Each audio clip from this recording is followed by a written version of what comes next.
and then she was 7 by the time the last one came out. So she went down at 2 and watched the premiere at age 7. Now she's almost 15. And now she's 15. That's amazing.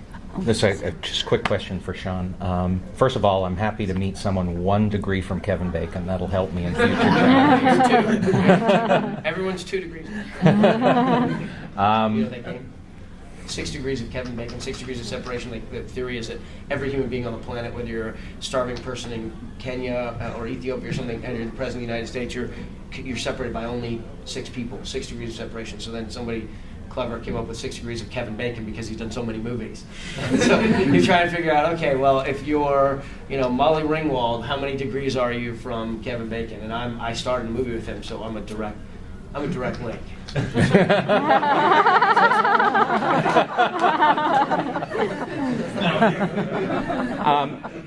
It's one more question I had about family, and this is, your dad found a calling in teaching.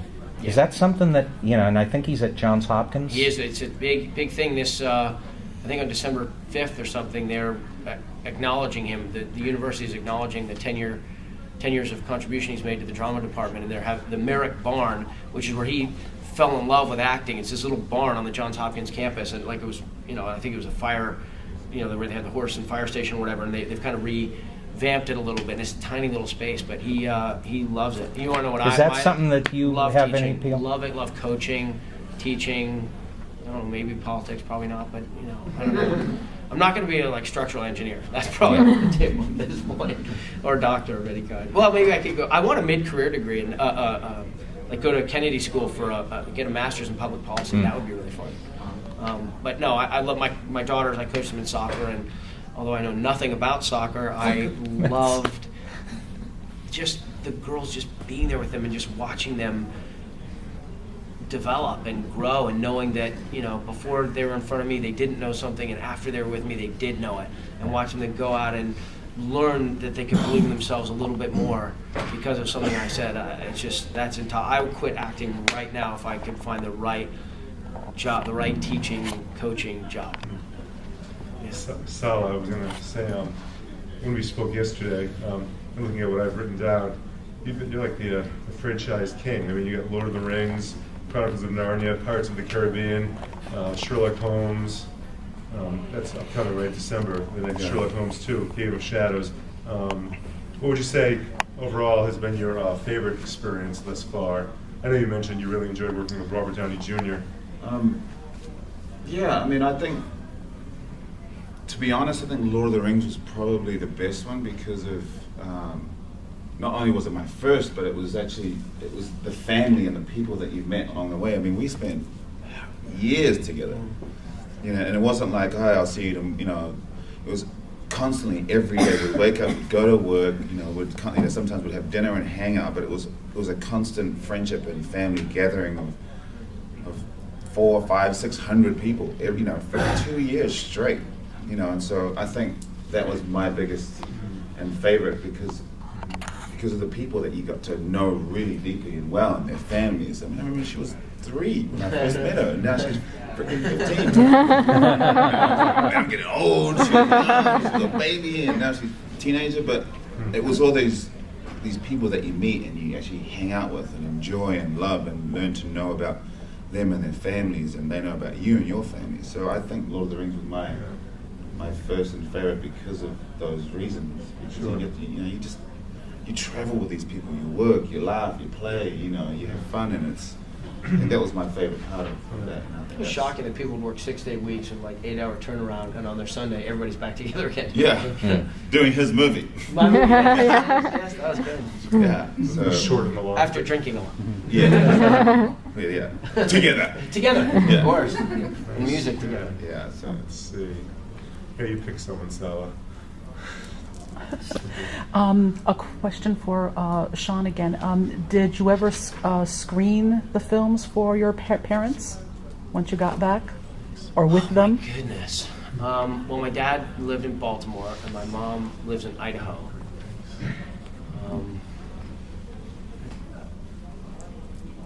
I don't know where they saw it. I know that they saw it. And remember my mom's reaction afterwards. She was in Idaho, so we wouldn't have been together. But she called, and I was with my brother, and they just kept saying, she and my brother Matt kept saying, "You worked so hard. They said it almost like they couldn't believe it.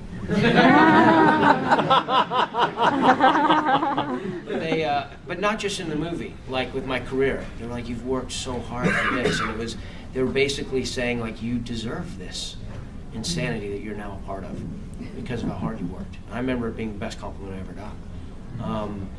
And my dad worked for Peter Jackson on The Frighteners, so I remember. Mostly what I remember him is just like beaming. I remember his cheeks like smiling really big and like sunlight coming out of his face. That's mostly what I remember. And him kind of nodding because, it gave me an edge to get the part. The fact that Peter and Fran loved him so much. So the nepotism thing extends all the way through to Lord of the Rings. Sean, I think I don't know if this is true. I read somewhere that you might be working on Lois Lowry's Number of the Stars. Number of the Stars, a great young adult Do you guys know Number of the Stars? Yeah, it's a wonderful Yeah. book. Yeah.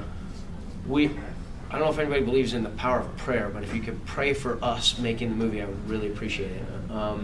My wife and I decided we wanted to do our passion project, and for 3 years we've been slogging, making this, writing the screenplay together and building the movie from the ground up, and then doing all the legal work to be able to raise the money. And then for the last 18 months, we've been raising the money, and we've raised an amount that if we fail, we can be proud of ourselves, but we have a long way to go.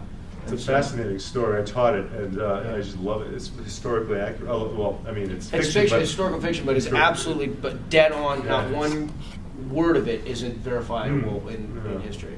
Yeah, that's a great project. Well, I hope Thank you. the best. Seriously. Did you happen to read The Giver? Yeah, of course, it was Lois. So That's amazing. she loves the script that we wrote too, and she. Is that something that you might look into? The Giver's locked up in the box, I think. Oh, is it? Oh, Yeah. okay. So I was wondering. It's just a matter of time before that. It's unbelievable that Lois Lowry's work hasn't been adapted. Yeah, she's I mean, wonderful. and the way we're doing it, we haven't shown it to anybody in Hollywood. We showed it to one guy who works here in Boston with Walden. Oh yeah. But I don't want to. Hollywood won't make the movie. I know because they tried. So we want to raise the money independently. Once you have the money, then you can hire the actors who will have the name that'll want to do that. But if you try and get them first, they won't do it because the star of the book is the book. A star of the movie is the book. Do you guys know? So you know it. It's set in Denmark in World War II, and two 10-year-old girls, a Christian girl and a Jewish girl, are best friends. And when the Danes evacuate, it's 3 million. Essentially Lutherans, and they evacuate the 6,500 Jews to Sweden. They smuggle them in fishing boats and cargo holds and this kind of thing. And they alone in Europe can stand proud that they didn't let the Nazis take their Jews. Yep. And so this is a story about the two girls and what happens when their families kind of work together to help spirit them away. And it's an incredibly empowering story. It's upbeat, and for a Holocaust movie, it's not my daughter read it 16 times. And she actually talked her teacher into teaching it the next year after she in 4th and 5th grade, and it's all because it's an empowering story. She reads it and she goes from the fear, feeling the fear as the reader of what's going on with these girls, to feeling the sense of confidence and courage that comes through the girls having to be brave. And so at the end of it, she puts the book down and she feels like she's 100 feet tall. So if we can do that for make a fantastic movie without giving anything away. Those of you who have not read it, Number of the Stars. Yeah, I don't want to give it away, but the ending, I was on the edge of my seat, and the way they tricked the Nazis and the dogs. I don't want to spoil it. Fascinating, how they tricked. Of course. Man, that was. You could name any sentence in the book, and I could get to it in about 10 seconds. Great stuff. Yeah. Well, So, good. yeah. That would be a wonderful. Yeah, they're very clever. project. It shows you. My favorite thing about it is that it's about citizenship. Yeah. It's a great interfaith story, but basically it says if you do the right thing, neighbor to neighbor, friend to friend, family to family, within your own unit, and everybody's doing that, you can step back and see that you're a country of people who do the right thing.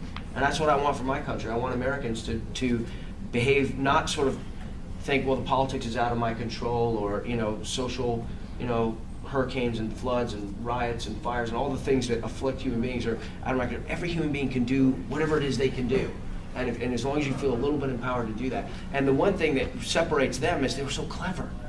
They were so clever. You know, they figured out these little